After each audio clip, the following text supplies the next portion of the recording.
Good morning students.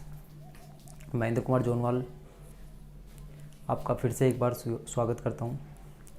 Saraswati Vidya Vihar online classes और mother divine coaching classes की तरफ से आपका एक बार फिर से हार्दिक स्वागत करता हूँ। हम आज 10वीं क्लास का पार्ट नंबर 3 का पहला वीडियो देखेंगे। पार्ट नंबर 3 का नाम है धातु एवं अधातु, मेटल और नॉन मेटल के बारे में पढ़ेंगे। यहाँ पे हम आप लोग विगत 2 वीडियो में देख चुके हो अच्छे से, और कई लोगों के कमेंट आए हैं कि सर बैलेंस इक्वेशन के लिए हमको एक सेपरेट वीडियो बनाओ, तो मैं उसका भी एक सेपरेट वीडियो बना दूंगा। फैमिली मिस हैपनिंग की वजह से थोड़ा सा मैं डिस्टर्ब हूँ और इसलिए वीडियो रेगुलर नहीं आ पाई 2 दिन से, तो उसकी मैं सेपरेट वीडियो बना दूंगा। और रही बात कि आप लोग कई बार होता क्या है कि कमेंट सेक्शन में ये सब चीज़ें लिखते हो, कमेंट हम लोग इन चीज़ों का रिप्लाई देने के लिए नहीं बनाते। कमेंट सेक्शन के अलावा मैंने आपको मेरे मोबाइल नंबर दे रखे हैं, मोबाइल नंबर पे आप मेरे को टेक्स्ट मैसेज पुट कीजिए। आपको मैंने मेरी इंस्टाग्राम आईडी दे रखी है, इस पे कीजिए। मैं प्रत्येक बच्चे का रिप्लाई करता हूँ यहाँ पे, तो आप प्लीज़ नंबर नोट डाउन कर लीजिएगा। इंस्टाग्राम आईडी पे मेरे को फॉलो कर दीजिएगा, मैं फॉलो बैक कर दूंगा आपको, जिससे मैं वहाँ पे मैसेज सीन करके और आपको रिप्लाई करूँगा। ठीक है, कमेंट सेक्शन को कमेंट तक ही रहने दीजिएगा। हम आज पढ़ेंगे 10वीं क्लास का तीसरा चैप्टर, और 10वीं क्लास का तीसरा चैप्टर है धातु और अधातु, मेटल और नॉन मेटल। हम ऑनलाइन प्लेटफॉर्म पे काफ़ी अच्छे से इम्प्रूव कर रहे हैं अब, ऐसा मेरा मानना है कि काफ़ी अच्छे से इम्प्रूवमेंट ला रहे हैं धीरे धीरे, और इसको हम हमारे जीवन में उतार भी सकते हैं। तो पहला वीडियो धातु और अधातु का हम देख लेते हैं, समय को जाया नहीं करते हुए। हम लोगों ने 8वीं क्लास में भी ये पाठ पढ़ा था, कृषि पद्धति के बाद में या कृषि प्रबंधन के बाद में हमने 8वीं क्लास में ये चैप्टर पढ़ा था, धातु और अधातु वाला। कई बच्चों को वहाँ की नॉलेज होगी हल्की फुल्की, और कईयों को नहीं होगी। ठीक है, नहीं होगी तो नॉलेज देने के लिए ही ये वीडियो बन रही है। ठीक है, अच्छे से पढ़ेंगे। चलते हैं जी धातु। और आप लोगों ने वहाँ पे इतना सा ज़रूर पढ़ा था कि धातुओं में क्या होती है, चमक होती है, वही धातु कहलाती है। लेकिन कुछ और भी उनके गुणधर्म होते हैं, धातुओं के कुछ और भी गुणधर्म होते हैं, गुण होते हैं उनमें। तो धातुओं के भौतिक गुणधर्म क्या क्या हैं, धातुओं के भौतिक गुणधर्म क्या क्या हैं, तो देखो। धातुओं में पहला चमक पाई जाती है। धातुओं में पहला क्या पाई जाती है, जो चमक। और ये हमने 8वीं क्लास में पढ़ लिया था कि धातुओं में चमक पाई जाती है, और इस पर बहुत जोर दिया गया था 8वीं क्लास में कि धातुओं में चमक पाई जाती है, उन्हें धातु कहते हैं, धातुओं में चमक पाई जाती है, उन्हें धातु कहते हैं। ये पढ़ा था हमने। तो जो भी मेटल होगा उसमें चमक पाई जाएगी। ठीक है, और चमक पाई जाएगी। और दूसरा क्या है कि जैसे जैसे धातु की हमारी परत समय के साथ नष्ट होती जाती है, ऊपरी परत, तो ये अपनी चमक को क्या है, खोता जाता है। और वो जो चमक खो जाती है उसे हम कहते हैं संक्षारण। क्या कहते हैं, संक्षारण। आप लोगों को मैंने ये बताया था, तो आप लोग इसमें कंफ्यूज मत होना। ठीक है, एक टॉपिक से 2 क्वेश्चन क्लियर हो रहे हैं। तो धातु जब न्यून अवस्था में होती हैं, नई अवस्था में होती हैं, तो क्या है, इनके ऊपर चमक पाई जाती है, और समय के साथ ही धीरे धीरे क्या हो जाती हैं, झड़ने लग जाती हैं, संक्षारित होने लग जाती हैं। ठीक है, अब आगे चलते हैं। पहला गुणधर्म के बाद में दूसरा चलते हैं कि धातुएं क्या हो, ठोस अवस्था में पाई जाती है। किस अवस्था में पाई जाती है, ठोस अवस्था में। कठोरता पाई जाती है इनके अंदर, एक कठोर होती हैं, हार्ड होती हैं। लेकिन आप लोगों से पूछ सकता है कोई कि ऐसी धातु का नाम बताइए कि जो द्रव अवस्था में पाई जाती है। द्रव अवस्था में पाई जाती है, तो द्रव अवस्था में पारा पाया जाता है। क्या पाया जाता है, पारा, हाइजेन, पारा पाया जाता है। ठीक है, पारा है जो द्रव अवस्था में पाया जाता है। बाकी धातुएं क्या है, ठोस अवस्था में पाई जाती है। तो धातुओं का दूसरा गुणधर्म है कठोरता, लेकिन पारा उसमें क्या है, अपवाद है। पारा क्या है, द्रव अवस्था में पाया जाता है। तो ये अपवाद समझ में आ गया। तीसरा हम लोग चलते हैं आघात वर्धनीयता। तीसरा हम क्या चलते हैं, आघात वर्धनीयता। इसको हम बुक के अकॉर्डिंग ऐसे भी लिख सकते हैं, आघात वर्ध्यता, आघात वर्ध्यता, नो इशू, दोनों बात एक ही है। आघात का मतलब होता है चोट मारना, आघात पहुंचाना, चोट मारना। वर्धन का मतलब होता है वृद्धि करना, उसको बढ़ाना। तो हम किसी भी धातु के ऊपर यदि हम चोट मारेंगे तो चोट मारने पर वो क्या है, फैलेगी। चोट मारने पर क्या होगी, फैलेगी। आप लोगों ने देखा होगा कि लुहार होते हैं, लुहार क्या करते हैं, धोंकनी की सहायता से लोहे की जो रॉड होती है, लोहे का टुकड़ा होता है, उसको गर्म करते हैं। लाल होने के बाद में उसको हैमर या हथौड़े से क्या कूटते हैं, मतलब उसको पीट पीट के फैलाते हैं। और फैलाते हैं तो वो क्या है कि उस धातु को विशेष रूप दे देते हैं, कुल्हाड़ी बना देते हैं, उसका चिमटा बना देते हैं, उसका और भी बहुत सारी धातु की क्या बना देते हैं, चीज़ बना देते हैं। इसी तरीके से चांदी होती है। चांदी क्या है, एक ईंट के रूप में आती है खनन में। जैसे जैसे वो क्या है कि सुनार तक पहुंचती है, सुनार उसको पीट पीट के फैलाता है और विशेष रूप दे देता है। अगला है हमारे पास में, तो आघात वर्धनीयता का मतलब पीट कर फैलाना।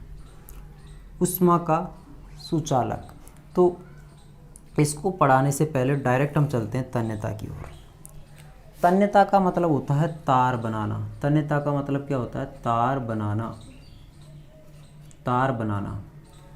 धातुओं के क्या है, पीट कर फैला लेते हैं, उसके बाद में क्या है, महीन महीन तार बनाते हैं। क्या बनाते हैं, तार। आप लोगों ने देखा होगा लोहे की जालियां आती हैं, वो तार से बनी होती हैं कि नहीं बनी होती।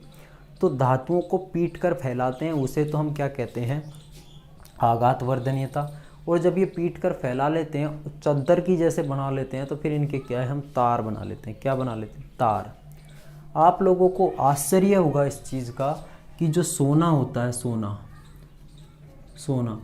सोने के 2 ग्राम से हम 1 किलोमीटर लंबा तार बना सकते हैं।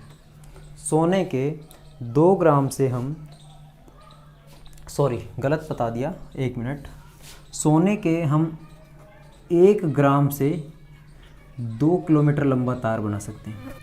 सोने 1 ग्राम सोना लेंगे, 2 किलोमीटर लंबा उसका क्या बना सकते हैं, तार बना सकते हैं। ठीक है, तो तन्यता का मतलब क्या हो गया, तार बनाना। इसके बाद में चलते हैं ऊष्मा का सुचालक। सुचालक जिसके अंदर ऊष्मा आसानी से जा सके, ऊष्मा एक स्थान से कहाँ चली जाए, दूसरे स्थान। अब हम इसका प्रयोग करेंगे, तो पहले प्रयोग को नॉर्मल समझा देता हूँ। आप लोगों ने देखा होगा कि चिमटा होता है, रोटी बनाते बनाते बनाते एक सिरे से दूसरे सिरे पर गर्म हो जाता है। चिमटा धातु का बना होता है, तो ऊष्मा उसके एक सिरे से दूसरे सिरे पर पहुंची कि नहीं पहुंची, पहुंची।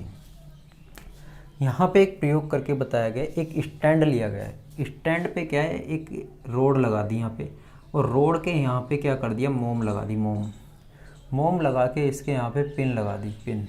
देखो कैसे, ये स्टैंड हो गया मान लो, और एक रोड लगा दी। यहाँ पे मैंने मोम चिपका दी, मोम चिपका के और इसमें पिन घुसा दी, और नीचे से इसके मोमबत्ती जला दी। जैसे ही मोमबत्ती जलाऊंगा तो पिन गर्म होगी, मतलब ऊष्मा इस सिरे से, पिन के एक सिरे से दूसरे इस सिरे पर पहुंचेगी।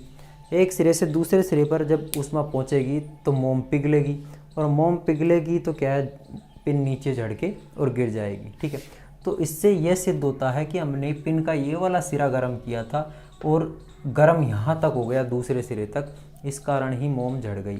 और जैसे ही मोम झड़ी तो पिन हमारी नीचे गिर गई। तो इससे एक बात सिद्ध होती है कि धातुओं में ऊष्मा क्या है, एक स्थान से कहाँ पहुँचती है, दूसरे स्थान पर, अर्थात ऊष्मा की ये सुचालक होती हैं। अगला देखो, विद्युत की सुचालक।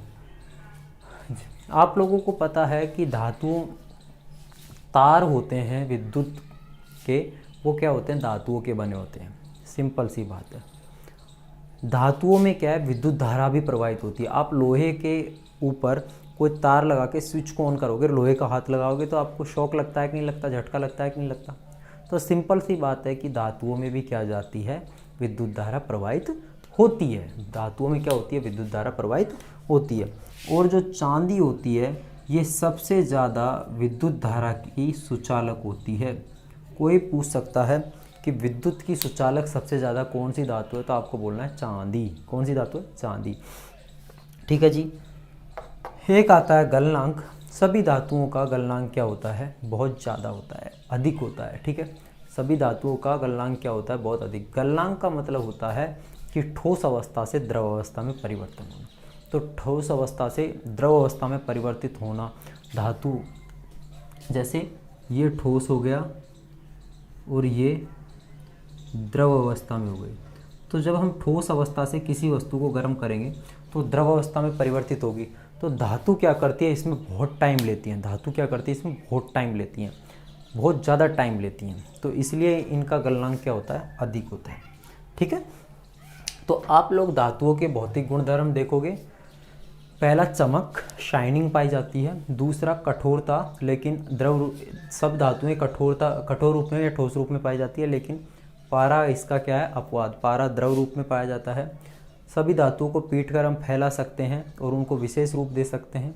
धातुएं ऊष्मा और विद्युत की सुचालक होती हैं। इनके तार भी बनाए जा सकते हैं। 1 ग्राम तार से 2 किलोमीटर लंबे, 1 ग्राम सोने से 2 किलोमीटर लंबा क्या बना सकते हैं, तार। और इनका गलनांक भी क्या होता है, उच्च होता है।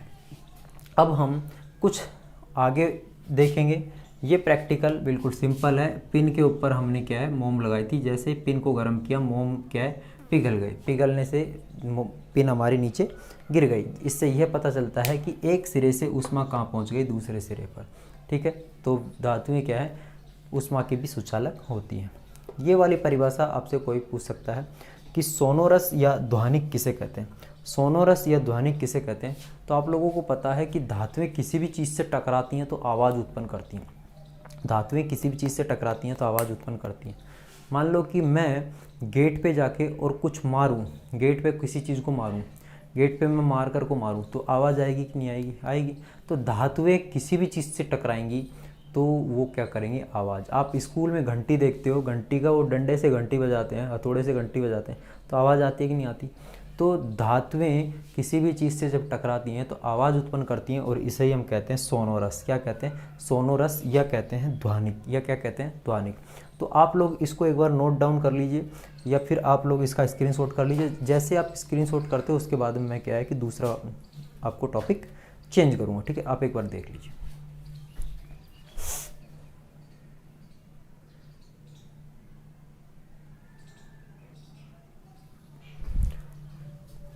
अब हम लोगों ने धातुओं के भौतिक गुणधर्म पढ़ने के बाद में हम चलते हैं थोड़ा सा अधातुओं की ओर, ठीक है।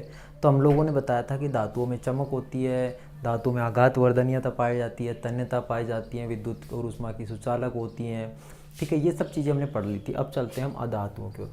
आप लोगों को पता है कि हमारे पास में ज़्यादातर जो अधातु होती हैं ये ठोस और गैस के रूप में पाई जाती हैं। किस किस के रूप में पाई जाती है, ठोस और गैस के रूप में। तो आप लोगों को एक तो दिमाग में रख लेना है कि हमारे पास में अधातु किसके रूप में पाई जाती हैं, ठोस और गैस के रूप में, ठीक है। ठोस और गैस के रूप में पाई जाती हैं। लेकिन इनमें एक अधातु ऐसी है जो द्रव के रूप में पाई जाती है और वो है ब्रोमीन। वो कौन सी है, ब्रोमीन। तो आप लोगों को दिमाग में एक चीज़ फिट कर लेनी है यहाँ पे कि जो धातुएं होती हैं वो तो ठोस पाई जाती हैं। देखो यहाँ पे कंफ्यूज हो जाओगे आप लोग। धातु तो कैसी पाई जाती हैं, ठोस अवस्था में पाई जाती हैं। और अधातु किस में पाई जाती हैं, ठोस और गैस अवस्था में पाई जाती हैं। इतना दिमाग में रह जाएगा। अब यहाँ पे कंफ्यूज हो जाओगे, लेकिन यहाँ पे एक चीज़ दिमाग में रह लेना, धातुओं में एक ऐसा भी है जो द्रव के रूप में पाई जाती है, उसे हम कहते हैं पारा। और अधातुओं में भी एक ऐसा है जो द्रव के रूप में पाया जाता है, वो है ब्रोमीन। वो कौन सा है, ब्रोमीन, ठीक है। तो अधातुओं में एक ऐसी अधातु है जो ब्रोमीन, जो जिसका नाम है ब्रोमीन, और वो द्रव के रूप में पाई जाती है। लेकिन ज़्यादातर अधातु ठोस और गैस के रूप में पाई जाती है और धातु किस में पाई जाती हैं, ठोस में, ठीक है। तो ये आप लोग कहीं पे नोट डाउन कर लेना कि धातुएं ठोस रूप में पाई जाती हैं, अधातु ठोस और गैस दोनों रूप में पाई जाती है, लेकिन इसमें ब्रोमीन इसका अपवाद है कि ये क्या है, द्रव रूप में पाया जाता है।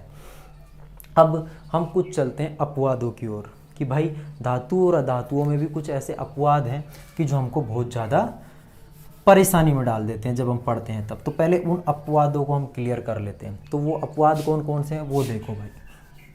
तो उसमें पहला अपवाद है, उसमें जो पहला अपवाद है वो देखो। इसमें पहला अपवाद है कि मरकरी को छोड़कर सभी धातु कमरे के ताप पर ठोस अवस्था में पाई जाती। क्या है, सुनो। मरकरी हमारे पास में एक धातु है, मरकरी क्या है हमारे पास में, एक धातु है। आपको इतना याद रखना है, मरकरी एक धातु है जो कमरे के ताप पर ठोस अवस्था में नहीं रहती। बाकी धातुएं कमरे के ताप पर ठोस अवस्था में रहती हैं, लेकिन मरकरी ठोस अवस्था में नहीं रहती। जैसे ही कमरे के ताप में आएगी या तो गैस बन जाएगी या वो पिघल जाएगी, ठीक है। तो मरकरी एक ऐसी धातु है जो क्या है कि कमरे के ताप पे ठोस अवस्था में नहीं रहती, ठीक है। यह ठोस अवस्था में,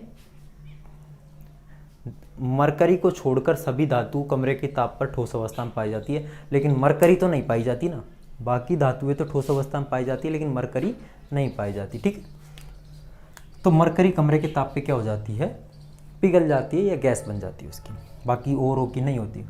एक और है, मैंने आप लोगों को पढ़ाया था कि धातुओं का गलनांक अधिक होता है। धातुओं का गलनांक क्या होता है, अधिक, कि ये ठोस अवस्था से द्रव अवस्था में पहुंचती हैं तो टाइम लेती हैं, तो मतलब गलने में टाइम लेती हैं, तो इनका गलनांक क्या होता है, अधिक होता है।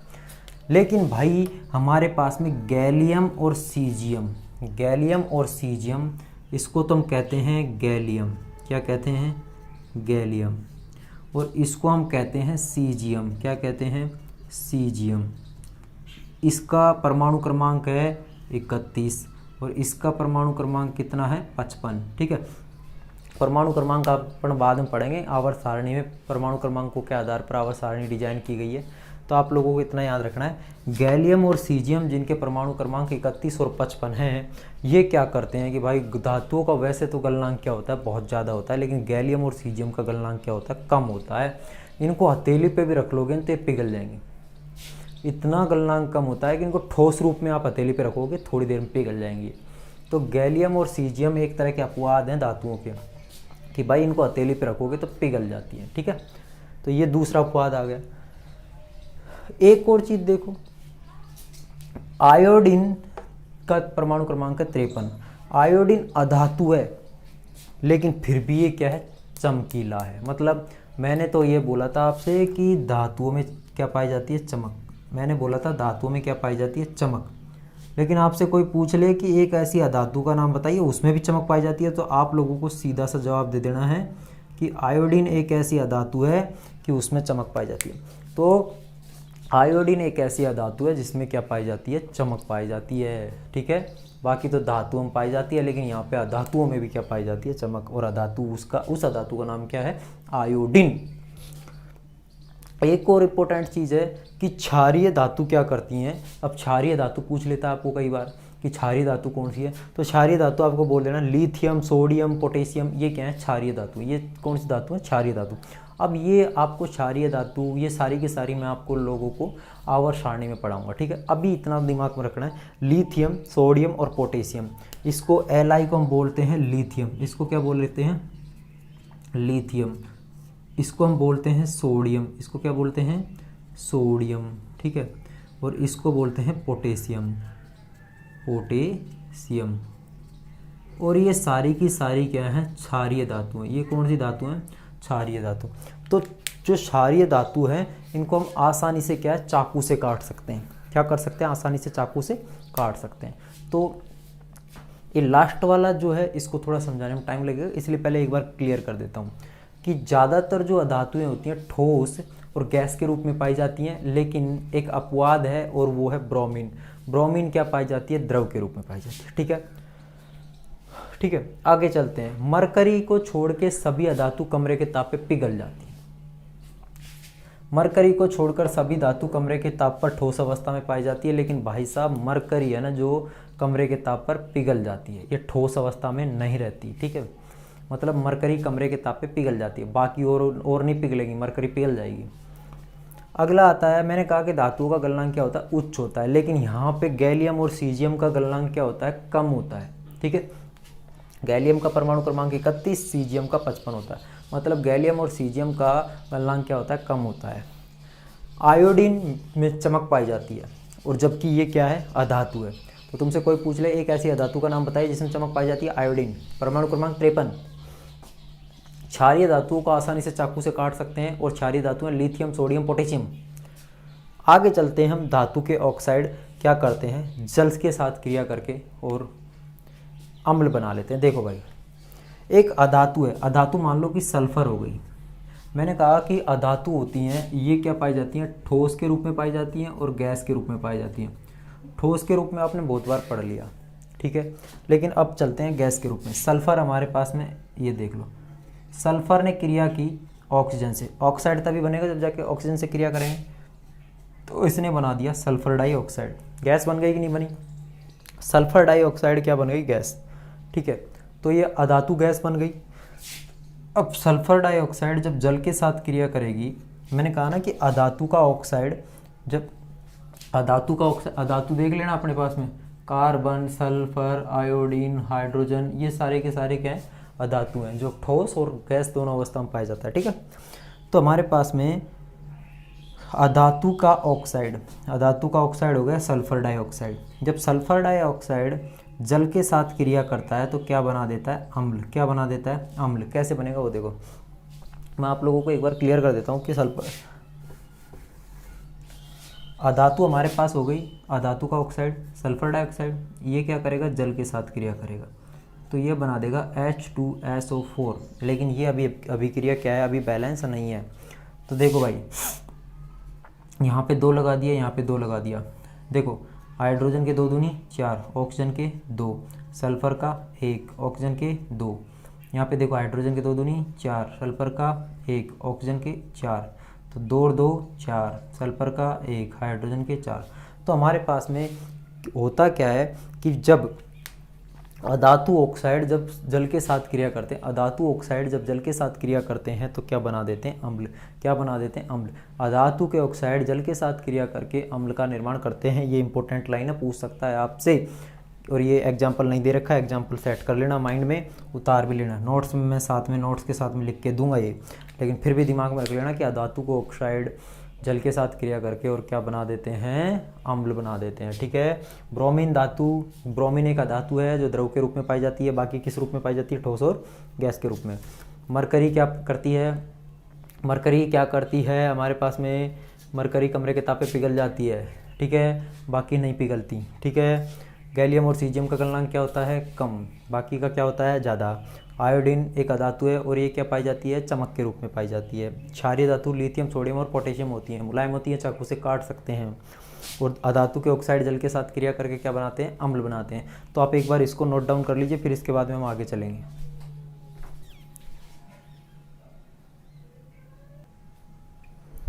अब हम लोग चलते हैं धातुओं के जो भौतिक गुणधर्म पढ़े, उसके बाद में हम चलते हैं थोड़ा रासायनिक गुणधर्मों की ओर। भौतिक गुणधर्म पढ़ने के बाद हम रासायनिक गुणधर्मों की तरफ चलते हैं। तो पहला है हमारे पास में कि जो धातुएं होती हैं ये हवा में क्या करती हैं, जलती हैं। हवा, दहन का मतलब ये जलती हैं, हवा में जलती हैं ये धातुएं, मतलब वायु के साथ में धातुओं का जब दहन होता है तो ये क्या बनाती हैं, ऑक्साइड। क्या बनाती हैं, ऑक्साइड। देखो भाई कैसे, धातु तो है ही है हमारे पास में, और जलेगी किसकी उपस्थिति में, ऑक्सीजन की उपस्थिति में। तो धातु ऑक्सीजन की उपस्थिति में जलेंगी तो ऑक्साइड बना देंगी। क्या बना देंगी, ऑक्साइड। क्या बना देंगी, ऑक्साइड। ऑक्सीजन का क्या बन जाएगा, ऑक्साइड। और किसका बनेगा ऑक्साइड, धातु का ऑक्साइड। किसका ऑक्साइड बनेगा, धातु का ऑक्साइड, ठीक है। तो ऑक्सीजन के साथ क्रिया करके धातु बनाती हैं धातु का ऑक्साइड। जैसे हमारे पास में ये कॉपर हो गया, कॉपर ऑक्सीजन के साथ क्रिया करके क्या बनाएगा, कॉपर ऑक्साइड। क्या बनाएगा, कॉपर ऑक्साइड। देखो भाई यहाँ पे कॉपर के कितने हैं, 2, और ऑक्सीजन के कितने हैं, 2। इसी तरीके से यहाँ पे चलो कॉपर के कितना है, 2, और ऑक्सीजन के भी कितने हो गए, 2। तो धातुएं जब वायु की उपस्थिति में जलती हैं या दहन होता है तो धातु का ऑक्साइड बनता है। क्या बनता है, धातु का ऑक्साइड। इसी तरीके से आप देखो यहाँ पे एल्यूमिनियम के कितने हैं, 4, और ऑक्सीजन के 3 दूनी 6। यहाँ पे देखो एल्यूमिनियम के 2 दूनी 4 और ऑक्सीजन के 3 दूनी 6। हो गई बैलेंस। ये हमारे पास में पहला रासायनिक गुणधर्म है कि धातुएं जब ऑक्सीजन की उपस्थिति में दहन होता है इनका या जलती हैं तो ये क्या बनाती है, इनका ऑक्साइड। क्या बनाती हैं, इनका ऑक्साइड। सिंपल सी बात है, धातु जब ऑक्सीजन के साथ क्रिया करेगी तो धातु का ऑक्साइड बन जाएगा। ऑक्सीजन का क्या बन जाएगा, ऑक्साइड। सेकंड क्या है इसका, देखो सेकंड ये है कि धातु के ऑक्साइड, मैंने पहले ही बता दिया, कि धातु के ऑक्साइड किस प्रकृति के होते हैं, क्षारीय प्रकृति के। किस प्रकृति के होते हैं, क्षारीय प्रकृति के। आप लोगों से पूछ सकता है कि क्षारीय धातुओं के नाम लिखिए, लिथियम, सोडियम और पोटेशियम। दूसरा पूछ सकता है कि धातु के ऑक्साइड किस प्रकृति के होते हैं, मतलब किस टाइप के होते हैं, किस टाइप के होते हैं। तो आपको बोलना है कि क्षारीय टाइप के होते हैं। किस टाइप के होते हैं, क्षारीय टाइप के होते हैं। धातु के ऑक्साइड क्षारीय टाइप के होते हैं। तो Al2O3 और ZNO, अब ध्यान रख लेना, सभी के सभी क्षारीय टाइप के नहीं होते, उसमें से कुछ इसमें भी अपवाद है। पहला तो दिमाग में रख लेना है कि धातु के ऑक्साइड क्षारीय प्रकृति के होते हैं, लेकिन इनमें से कुछ अम्लीय भी होते हैं और कुछ क्षारीय भी होते हैं। देखो Al2O3 और जिंक, एल्यूमिनियम ऑक्साइड और जिंक ऑक्साइड, ये अम्लीय भी प्रकृति के होते हैं और ये क्षारीय प्रकृति के भी होते हैं। तुमसे कोई पूछ सकता है कि धातु के ऑक्साइड किस प्रकृति के होते हैं, तुमको बोलना है क्षारीय प्रकृति के। तुमसे कोई पूछ ले कि धातु के ऑक्साइड अम्लीय एवं क्षारीय दोनों प्रकृति के होते हैं, ऐसे ऑक्साइड का नाम लिखो, तो तुमको बोल देना है एल्यूमिनियम ऑक्साइड और जिंक ऑक्साइड। एक एक नंबर का क्वेश्चन बीच में से पढ़ा रहा हूँ, ध्यान रख लेना, अंडरलाइन करके चलते रहना कि धातु के ऑक्साइड किस प्रकृति के होते हैं, क्षारीय, मतलब क्षारीय टाइप के होते हैं, ठीक है, बेसिस टाइप के होते हैं। लेकिन Al2O3 और जिंक ऑक्साइड ये दोनों के दोनों ऐसे हैं कि ये अम्लीय भी हैं और ये क्षारीय भी है, ठीक है। और ये भाई साहब करते क्या हैं कि ये जो एल्यूमिनियम ऑक्साइड और जिंक ऑक्साइड जब इनकी अम्ल के साथ क्रिया करा दे और क्षार के साथ भी क्रिया करा दे तो ये लवण और जल बना देते हैं। क्या बना देते हैं, लवण और जल, ठीक है। तो देखो ऐसे धात्विक ऑक्साइड जो अम्ल एवं क्षारक से क्रिया करके लवण और जल बनाते हैं तो उन्हें हम कहते हैं उभयधर्मी ऑक्साइड। क्या कहते हैं, उभयधर्मी ऑक्साइड। उभयधर्मी ऑक्साइड का मतलब होता है जो दोनों ही काम करे, उभयचर। मेंढक होता है कि नहीं होता, जो जल में भी रहता है और थल में भी रहता है, इसलिए मेंढक को हम कहते हैं उभयचर। तो इसी तरीके से उभयधर्मी ऑक्साइड भी ऐसे ऑक्साइड होते हैं कि जो अम्ल के साथ क्रिया कराओ चाहे क्षार के साथ क्रिया कराओ, वो लवण भी बनाएंगे और वो जल भी बनाएंगे, ठीक है। तो मैंने कहा कि अम्लीय और क्षारीय दोनों प्रकृति कौन कौन दर्शाते हैं, Al2O3 और जिंक दर्शाते कि नहीं दर्शाते, अम्ल भी हैं और ये क्षारीय प्रकृति भी दर्शाते हैं। अब देखो भाई, जब एल्यूमिनियम ऑक्साइड को अम्ल के साथ क्रिया कराई तो इसने एक तो बना दिया लवण और दूसरा क्या बना दिया, जल। क्या बना दिया, लवण और जल।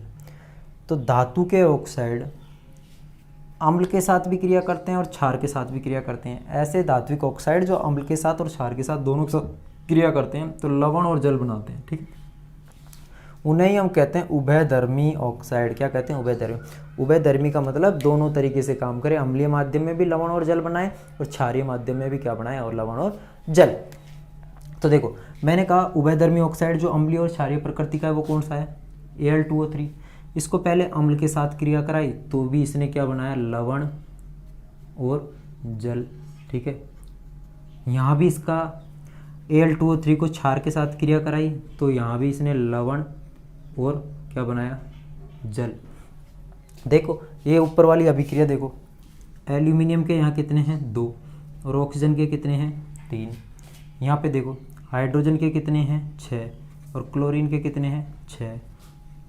यहाँ देखो एल्यूमिनियम के कितने हैं, 2 और क्लोरीन के 3 दूनी कितने हो गए, 6। हाइड्रोजन के 3 दूनी 6 और ऑक्सीजन के 3, मिला लो, ऑक्सीजन के 3, ऑक्सीजन के 3, हाइड्रोजन के 6, हाइड्रोजन के 6, क्लोरीन के 6, क्लोरीन के 6, एल्यूमिनियम के 2, एल्यूमिनियम के 2। तो हमारे पास में तुमको इतना सा ध्यान रखना है यहाँ पे तो केवल और केवल कि उभयधर्मी ऑक्साइड जो Al2O3 और जिंक ऑक्साइड है ये अम्ल और क्षार दोनों के साथ क्रिया करके लवण एवं जल का निर्माण करते हैं। इतना दिमाग रख लेना है, ठीक है। और तुमसे कोई पूछ ले कि धात्विक ऑक्साइड किस प्रकृति के होते हैं तो तुमको बोलना है क्षारीय प्रकृति के। तो अब कोई पूछ ले ऐसे ऑक्साइड बताइए धातु के जो अम्लीय भी दर्शाए और क्षारीय भी, तुमको बोलना है Al2O3 और जिंक ऑक्साइड, ठीक है। तो आज हमने कुछ इंपॉर्टेंट चीज़ें पढ़ी, धातुओं के भौतिक गुणधर्म पढ़े, धातुओं के रासायनिक गुणधर्म पढ़े, कुछ अपवाद पढ़े। पाठ अब शुरू हो गया है, ठीक है।